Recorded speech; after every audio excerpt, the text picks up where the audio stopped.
पुन्हा एकदा तुमचं स्वागत आहे आजच्या व्हिडिओमध्ये। आज मी राग तिलम ची रिव्हिजन सादर करणार आहे, ज्यात आपण राग तिलमचे आरोह अवरोह ही सुद्धा प्रॅक्टिस करणार आहोत। तर चला आपण सुरू करूया।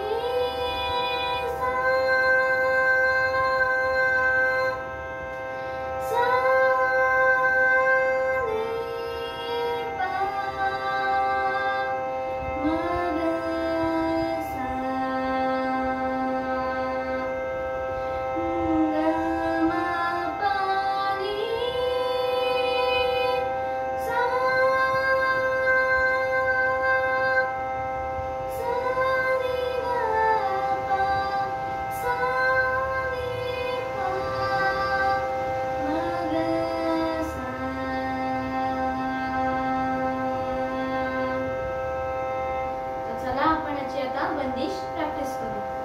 तर आपण जी बंदिश केली होती ती होती ले चला गोकुल गाव। चला पुन्हा एकदा सुरू करू।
राग तिलमचा आपण जे मुख्य अंग मेन केलं होतं तेही या गाण्यामध्ये खूप वेळा उपयोग केला गेला आहे। त्याचा जे आहे गम पाणी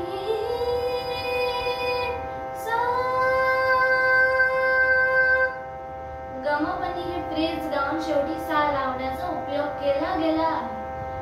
आणि नीला आपण कसं घेतलंय स्लो मध्ये कसं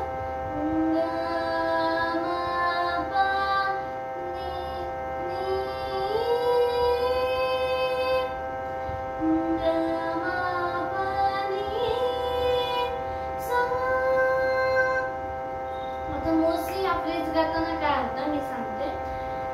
जेव्हा तुम्ही गमपणी गाता कुठल्या सी स्केल मध्ये सा सा, तेव्हा गमपणी नी हा उंच स्वर आहे।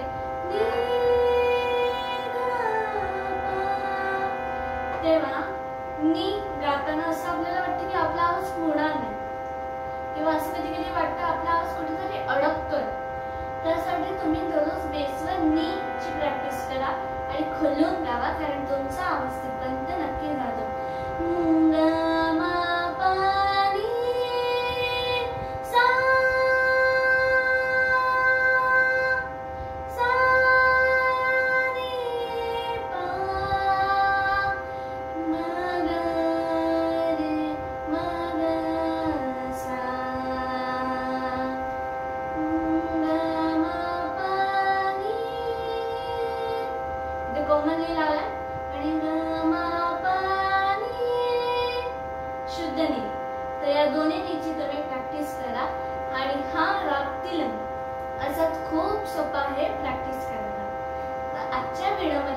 एवढंच. पहा आजची दिलेली इन्फॉर्मेशन तुम्हाला कशी वाटली. धन्यवाद.